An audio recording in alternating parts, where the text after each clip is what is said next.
Bonjour, dans cette vidéo, j'aimerais vous partager la dernière offre que nous avons mis en place chez Facilogy, qui s'appelle Facilogy Nurturing. Et ce que j'aimerais vous montrer dans cette vidéo, c'est un peu les résultats des premières campagnes que nous avons menées. Vous allez voir des résultats qui sont assez intéressants. Donc la vidéo n'est pas très longue, mais voilà, restez bien concentrés jusqu'au bout parce que j'aimerais vous partager pas mal de valeurs. J'aimerais surtout vous montrer des chiffres et vous montrer un peu la méthodologie que vous pourriez appliquer aussi dans votre structure.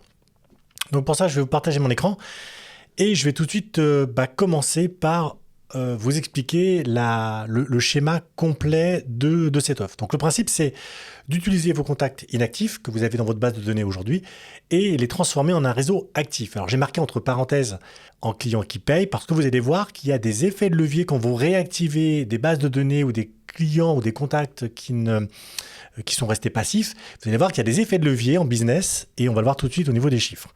Donc la première chose que je vais vous montrer, en tout cas pour vous montrer les chiffres concrets, je suis parti sur 2 clients avec qui on a fait l'offre et vous allez voir que c'est assez flagrant.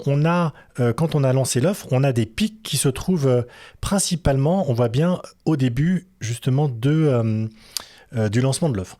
Et donc on voit bien qu'on a des pics de trafic puisque le principe il est simple, on écrit des articles de blog, alors des articles spécifiques, vous allez voir, l'idée c'est pas de mettre des articles du genre comment on refait sa salle de bain, des choses comme ça. Vous allez voir, c'est des articles qui sont assez orientés. Et donc le principe justement c'est d'écrire des articles, on envoie ces articles automatiquement, donc je vais vous montrer, et on analyse ensuite ce qui se passe. Donc vous voyez ici, dans les 2 cas, on voit qu'au lancement, on a eu des pics assez importants au niveau du trafic de chacun des clients, entre le client 1 et le client numéro 2. Vous voyez d'ailleurs que sur ce pic ici, on était sur 1000 en session, donc c'est le nombre de personnes qui vont sur le site, et on voit qu'on a presque multiplié par 3 le trafic justement au niveau de la session.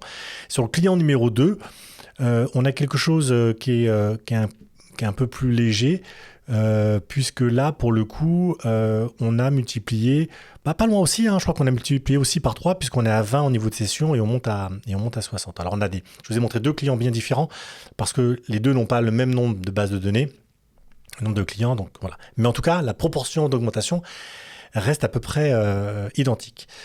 On voit sur le client numéro 1, donc c'est cette augmentation. On voit aussi, donc là je me remets sur la partie logicielle, donc qui permet d'envoyer automatiquement les articles.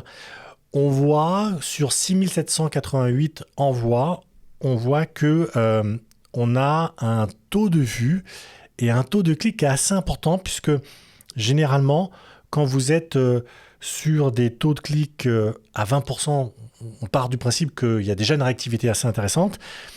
Et ensuite, on va avoir un taux de clic ici de 1%. Alors, on pourrait augmenter ce taux de clic, mais imaginez quand même que sur les 6788 contacts que vous avez, donc des emails, vous avez quand même 1369 qui regardent votre contenu et il y en a quand même 91 qui vont spécifiquement cliquer sur l'email pour aller voir plus de contenu sur votre blog qui est rattaché à votre site internet. Donc, c'est quand même juste énorme. Si je regarde maintenant sur le client numéro 2, on voit que c'est tout aussi intéressant puisque là, on passe de 20 à 26%. Donc là, c'est pareil, c'est assez important. Et là, pour le coup, on a un taux de clic qui, lui, avoisine je vais zoomer un petit peu, mais qui, lui, avoisine les 3%. Donc c'est assez impressionnant. Et vous allez voir que en réalité, en réactivant des contacts inactifs, vous allez avoir des effets de levier. Et ça, je vais tout de suite vous montrer quels sont les effets de levier sur ces 2 clients. Le premier effet de levier qu'on va voir, donc là, l'autre graphe que je vous montre, c'est le graphe qui correspond on va dire aux statistiques liées au site internet, puisque encore une fois, le blog est rattaché au site. Et du coup, qu'est-ce qui se passe ? On s'aperçoit que là, dans ce contexte-là, on a un nombre de leads qui a sur la même période, puisque là je suis au mois de septembre, on a donc un nombre de leads qui a explosé. On voit aujourd'hui qu'on a plus 43% de leads et on a plus de 100% d'intention d'appel. Alors, comment ça peut s'expliquer ? Déjà, quand vous réactivez des contacts, le premier réflexe qu'ont les gens, c'est donc, comme le blog est rattaché à votre site, c'est de retourner sur votre site et soit vous avez des formulaires, des pages de formulaires sur votre site, et dans ces cas-là, les gens peut-être reposent des questions, redemandent des estimations et autres. Et vous avez aussi un nombre d'intentions d'appel pour une agence qui est assez importante, puisque ici, vous voyez qu'on passe à plus de 100%. Pourquoi ? Parce que la particularité d'une agence immobilière par rapport à un mandataire, c'est que les gens ont l'habitude généralement d'appeler et de se déplacer. Donc là, ce qui se passe, c'est qu'on a quand même une intention d'appel et une augmentation des leads qui a explosé sur la même période, au même moment, on a réactivé ces contacts. Alors, la finalité, je ne la connais pas pour l'instant, parce que l'idée, c'était de vous montrer déjà le schéma global. Mais on voit bien que ça contribue justement au fait que les gens vous rappellent ou redéposent des demandes sur des pages de formulaire. Si maintenant on regarde le client numéro 2, on a un schéma qui est un petit peu différent puisqu'on avait vu quand même que 25% des contacts avaient regardé l'email et 3%, donc 76 personnes, ont cliqué sur l'email. Là, on a quelque chose d'un peu plus mesuré, toujours sur la même période. En revanche, on voit qu'on a une intention d'appel qui a augmenté, de 27%, et on a une petite baisse d'une dizaine de pourcents sur le nombre de leads. Alors, est-ce qu'il faut en tirer des conclusions particulières ? Pas forcément. Toujours est-il, c'est qu'on voit quand même que globalement, on a un trafic et on a une réactivation qui est quand même bien présente.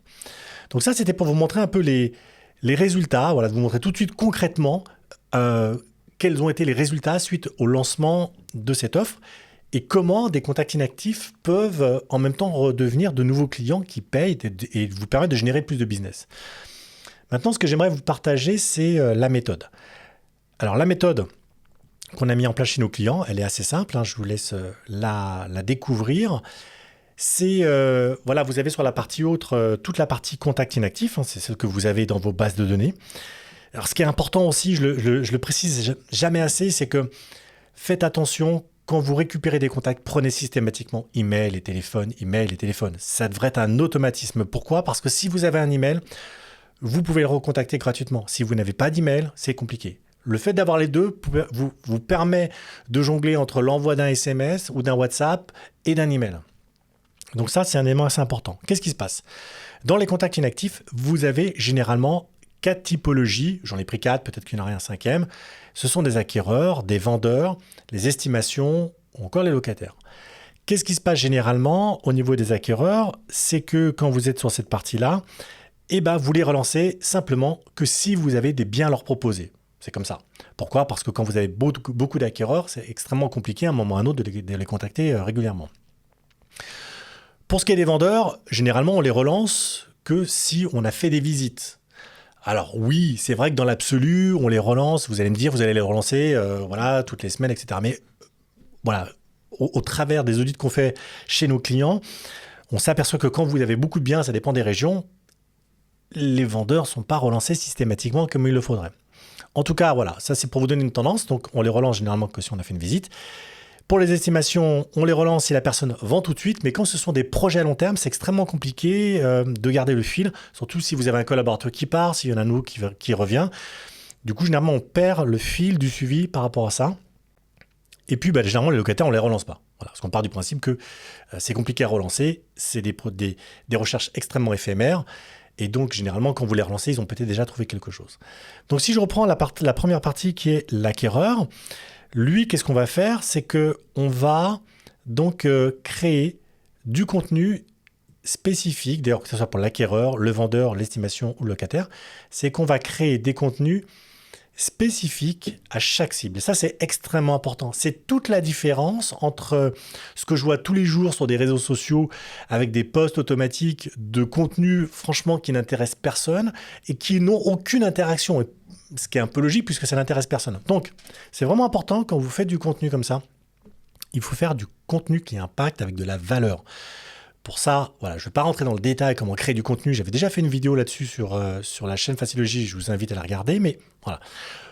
Pour créer du contenu, vous pouvez vous aider de ChatGPT. Alors, encore une fois, faites attention. Ne faites pas tout faire par ChatGPT. C'est-à-dire que ChatGPT va vous aider à capter des idées, à avoir un plan, mais ça va nécessiter à un moment ou à un autre que vous mettiez les mains dedans et que vous puissiez adapter votre texte en fonction de qui vous êtes et en fonction de votre cible. Et ça, c'est important. Donc, voilà. Le ChatGPT, c'est extrêmement bien. Moi, je m'en sers tous les jours. J'apprends à mes clients tous les jours à s'en servir. Mais faites bien attention. ChatGPT, c'est quelqu'un de très rond, de très poli. Et à un moment ou à un autre, dans un langage parlé, c'est pas tout le temps le cas. Donc ça, vous allez le faire. Vous allez voir pour tout. Vous allez le faire pour les vendeurs. Vous allez le faire pour les estimations. Et puis, vous allez aussi le faire pour les locataires. OK ? Donc ça, c'est extrêmement bien parce que, du coup, en faisant ça, vous allez pouvoir créer du contenu à forte valeur en fonction de chacune de vos cibles. Ensuite, qu'est-ce qui va se passer ? C'est que, ok, ça c'est très bien, mais il va falloir ensuite mettre en place un système, on va dire automatisé, qui va envoyer du contenu justement à votre cible. Et ça c'est important parce que dès que vous faites des trucs manuellement, ça dure 2 jours, 3 jours, et puis après ça passe aux oubliettes. Donc là, le principe, c'est je mets en place un système automatisé. Pour ça, on utilise Prospeneo. Donc, je vous invite d'ailleurs à le tester si vous le souhaitez. Vous avez 14 jours gratuits puisque Prospeneo intègre un CRM immobilier et surtout, il va intégrer toutes les fonctionnalités marketing d'envoi d'email et d'automatisation. Et notamment ici, qu'est-ce qu'on fait ? On récupère on va récupérer donc les contenus du blog et on va créer comme ça une newsletter automatique qui est déjà paramétrée avec tous les boutons, tout ce qui va bien, voilà, vos couleurs et tout le tralala. Et donc là, ce qu'on va faire, c'est que une fois que vous envoyez donc votre email à votre contact, ce dernier va cliquer et va tomber sur votre article de blog. D'accord ? Sur cet article de blog, vous avez souvent des appels à l'action, c'est ce qu'on peut voir ici. Hein. Un appel à l'action, c'est cette petite image. Et cet appel à l'action, ça peut être un e-book, ça peut être une formation. C'est pareil, j'avais déjà fait des vidéos là-dessus. Mais encore une fois, la démarche, c'est OK, j'apporte de la valeur à ma cible. Lorsqu'elle arrive sur mon texte, je peux l'inciter à télécharger un appât.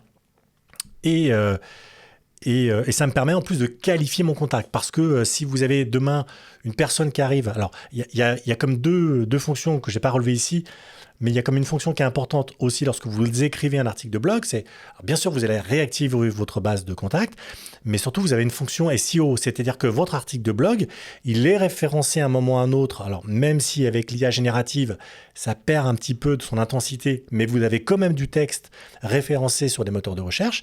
Et une personne, par exemple, qui va taper « vendre un appartement meublé à Charenton », va tomber sur votre article, va dire « Ah, ça c'est intéressant ce qui est écrit. Et en plus, je peux télécharger un livre blanc et ça me permet de le ramener sur une page et de récupérer son email. » Donc, pensez justement à mettre systématiquement un appel à l'action sur vos articles de blog. Alors, qu'est-ce qui se passe ? C'est que, une fois que vous avez fait ça, il y a un phénomène qui va être assez simple, c'est que vous avez, en faisant ça, créé un contact actif. On est passé d'un contact inactif à un contact actif. Pourquoi ? Parce qu'on l'a mis dans une moulinette où vous avez pris du temps pour le contacter et de lui donner quelque chose.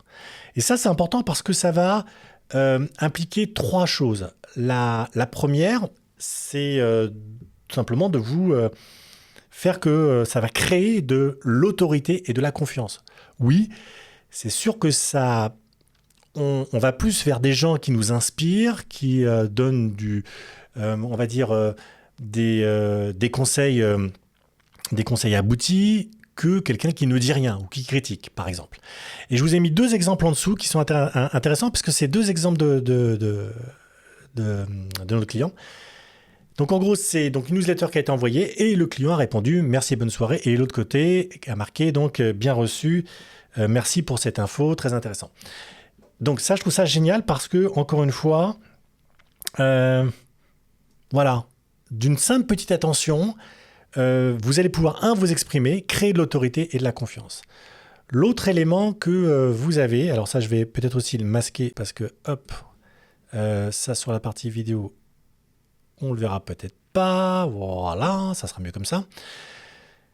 Et donc ensuite, vous avez un autre phénomène, c'est que vous allez, grâce à ça, prendre aussi des rendez-vous d'estimation. Pourquoi ? Parce que quand vous donner du contenu à ces fameuses personnes. Je ne sais pas si vous vous rappelez les chiffres que je vous ai montrés tout à l'heure sur les intentions d'appel, mais c'est une réalité, c'est-à-dire que vous voyez ces chiffres-là, ce nombre de leads, c'est des gens qui ont redéposé une demande via un formulaire, d'accord?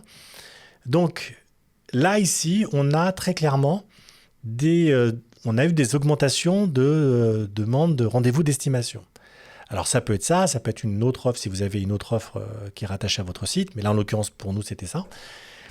Et puis vous avez un dernier phénomène qui est bien sûr le nombre de mandats exclusifs. Pourquoi? Parce que encore une fois, on va être plus enclin à confier son projet à quelqu'un qui nous inspire, parce que vous allez déjà faire la moitié du travail. Si vous écrivez un article sur, par exemple, les 7 erreurs que font systématiquement les propriétaires, et que là, vous leur donnez comme ça tout de suite des éléments qui permettent de dire « Ah ouais, ok, j'allais faire ça, et là, ils sont en train de me donner la recette gratuite pour le faire », c'est pas parce que vous donnez la recette qu'ils vont forcément le faire. Donc là, encore une fois, vous avez quand même 3 impacts, on va dire, qui sont liés à cette réactivation de contact.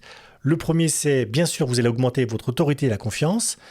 Ensuite, vous allez augmenter le nombre de rendez-vous d'estimation et enfin le nombre de mandats exclusifs. Voilà, ça c'était pour vous montrer donc les résultats de la dernière méthode qu'on a mis en place. C'est vraiment important et je voulais partager avec vous justement cette mécanique est assez simple. Voilà, j'espère que ça vous a apporté de la valeur. J'espère que vous avez enfin découvert que votre site pouvait vous rapporter de l'argent et que vos contacts est une mine d'or et qu'il faut absolument les travailler. Voilà, j'espère que cette vidéo vous a plu. N'hésitez pas à me faire part de vos commentaires si vous avez besoin. Si vous voulez plus de renseignements, je vous laisse cliquer sur le lien qui se trouve dans le profil de la page de Facilogy. Vous pouvez prendre un rendez-vous et là, vous avez soit moi, soit David Luna, soit un autre consultant qui pourra vous répondre, qui pourra répondre à toutes vos questions. Je vous dis à très bientôt pour une prochaine vidéo.